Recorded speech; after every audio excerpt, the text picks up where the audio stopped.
Last week, we were on the edge of finally settling a trade deal between Canada and the United States. And then Carney pulled Canada's trade team back and Trump hit us with more tariffs.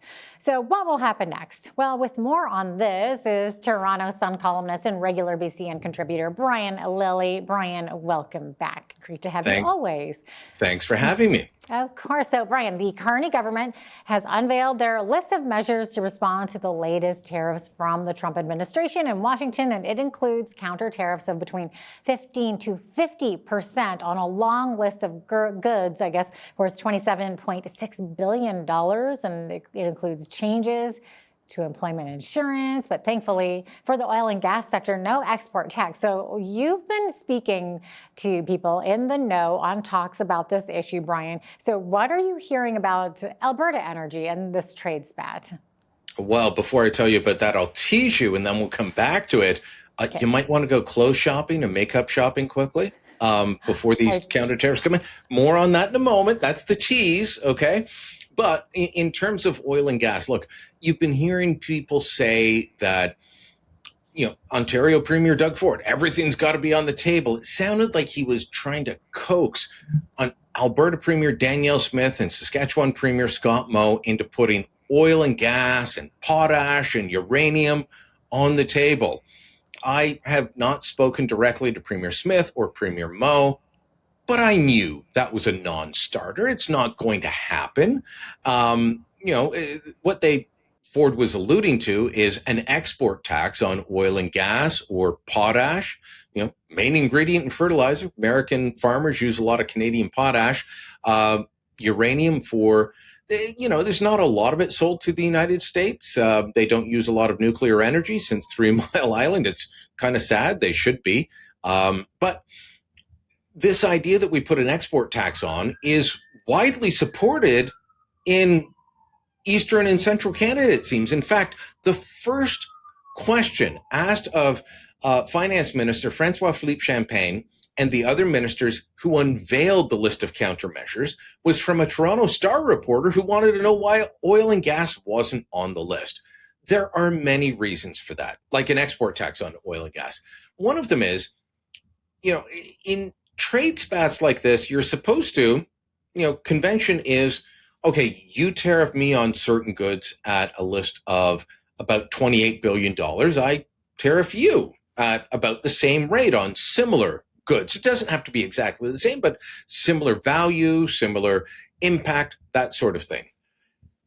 Saying that we're going to put an export tax on oil and gas or potash or uranium, or in terms of Ontario, Quebec, and BC, that we're going to cut off or put a big charge on the electricity that we sell to neighboring American states, that's basically the nuclear option. Mark Carney used the trade war term on the weekend. You want to start a war? Cut off their oil and gas supply, cut off their electricity, cut off their potash and uranium in response to $28 billion worth of tariffs. This is big, but it's not that big. It's not let's go to war big. And we can talk about the job aspects and all of that in a moment. But in the grand scheme of things, this is about a tariff on about 5% of Canadian exports. There's still the vast majority of Canadian goods entering the U.S. tariff-free under CUSMA. Are things deteriorating? Absolutely. But you don't go to the nuclear option with somebody says, well, I don't like your hat. All right, I'll stab you in the face. That's not how things work. Certainly not, Brian. Okay, so what kinds of products are we going to actually see tariffs on? You sort of alluded to I should get out there and go shopping. Tell me why. Look, I hope your husband doesn't hate me over that, but yeah, you should go shopping. Makeup, clothes for men and women, clothes for children. Now, is the United States a major exporter of clothing? Not necessarily. What we have to be concerned about, and this might end up shifting shipping routes, is that if the product comes into Canada from the United States, it's going to face the tariff, even though it may have been made in China, Vietnam, India. If we're talking about clothing, Bangladesh, a lot of clothing made in these countries. But if it comes into Canada from the United States, it's going to face the tariff. So companies might be caught flat-footed and saying, okay, well, by September 8th, do I need to be sending all of the clothing for my chain that operates on both sides of the border through Vancouver or Halifax or Montreal, et cetera, through a different port rather than through the United States? Appliances, about 30 to 33% of appliances that we buy in Canada are made or sourced from the United States, again, made or imported from. And so if you're buying a new refrigerator, a new stove, a dishwasher, that's going to be more expensive. Beer could be more expensive. So there is, we make a lot of aluminum in Canada, but unfortunately we don't make what's called can sheet. And most beer these days is sold in cans. I know some people have the image of beer sold in bottles. Maybe some people just remember the little stubbies. But most beer is consumed in cans now, aluminum cans. And the aluminum is sourced in Canada, but the can sheet that makes it into cans is all produced in the United States or China. Then some of it is brought here and made into cans, or we import the cans. And so that's now facing a 50% tariff.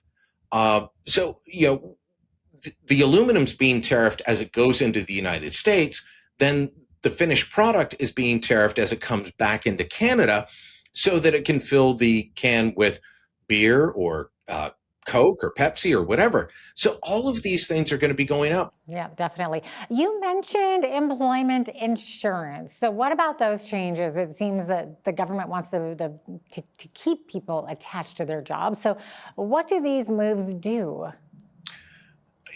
So some of the moves that they're doing, I predicted in a column that I published on Monday. We used to call it job sharing. I think they've given it a different name now. And so what the government is trying to do, and this is a smart move. It's something the Harper Conservatives did back in the 2008-2009 financial crisis, is let's say you run a small manufacturing firm and you've got to lay off 10 workers. Well, maybe you just really, you kind of lay off 5 because the 10 split the job.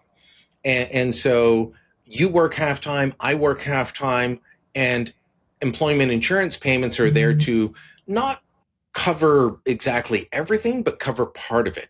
And the idea is a lot of these firms have invested a lot of time and money in training workers to do specific jobs, and the workers are good at it. But once you lose those workers, if they leave and they go away and they join a different company, well, they're not coming back.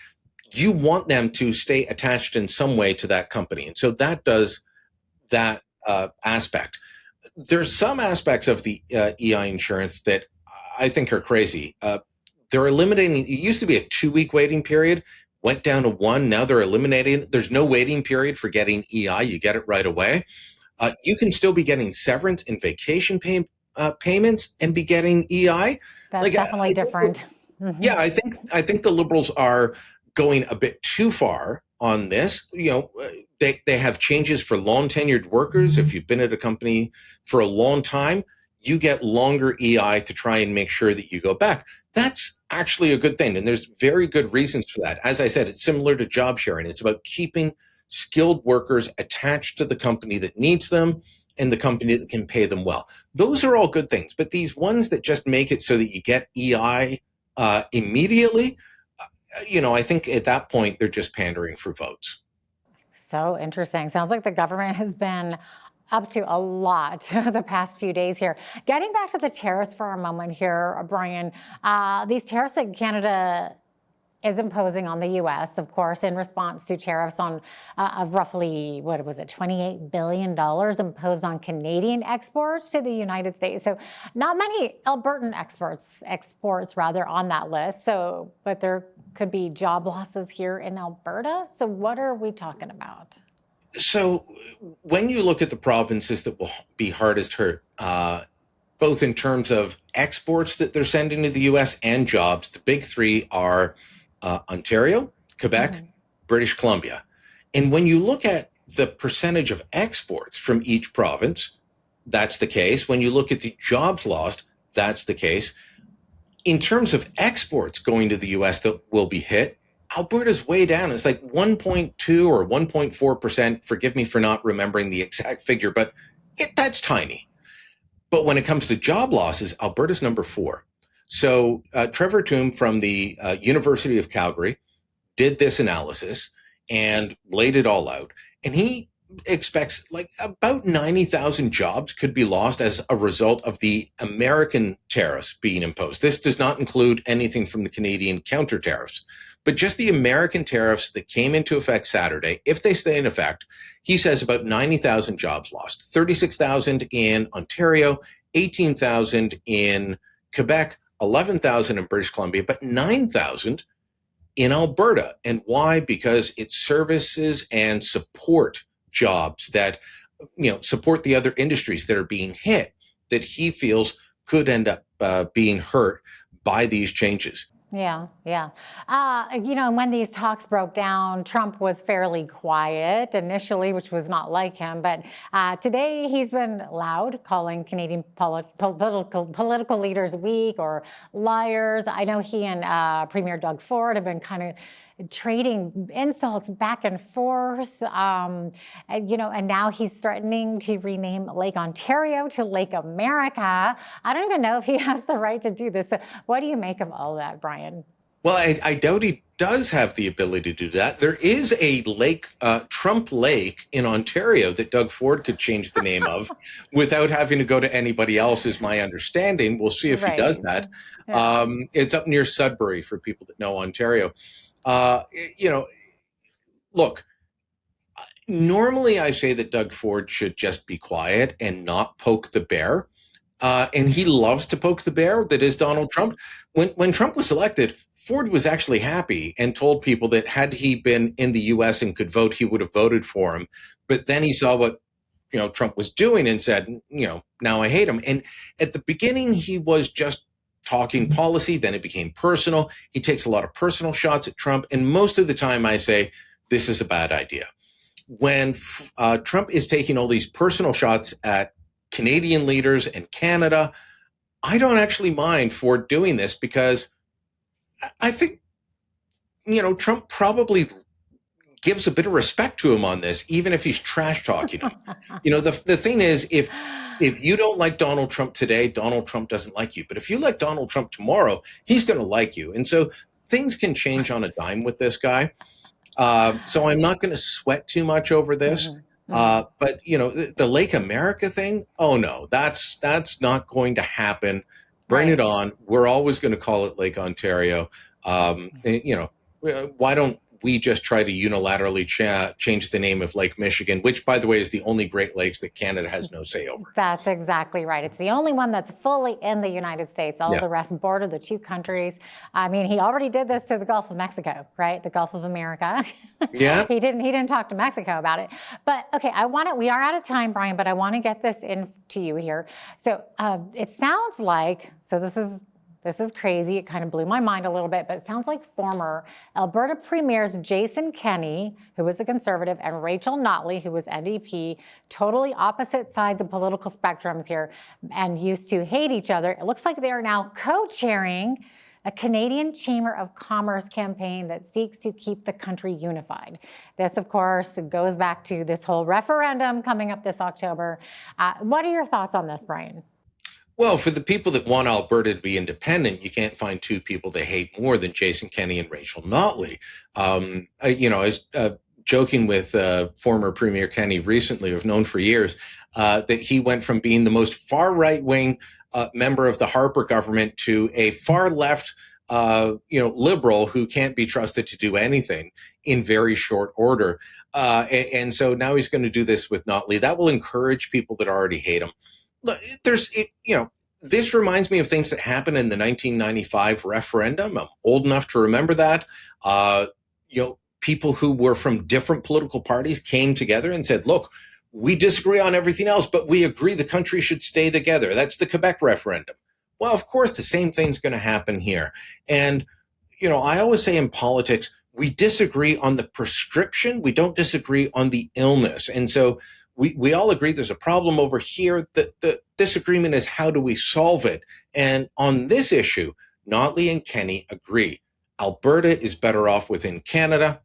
I agree with that. I know some of your audience, Jeanette, is going to disagree with me on that and say, Lilley's just an Easterner. What does he know? I'll be out to your province sometime very soon, and always love my time there. Well, we love having you here as well. Toronto Sun columnist Brian Lilley, thanks so much once again for joining us today.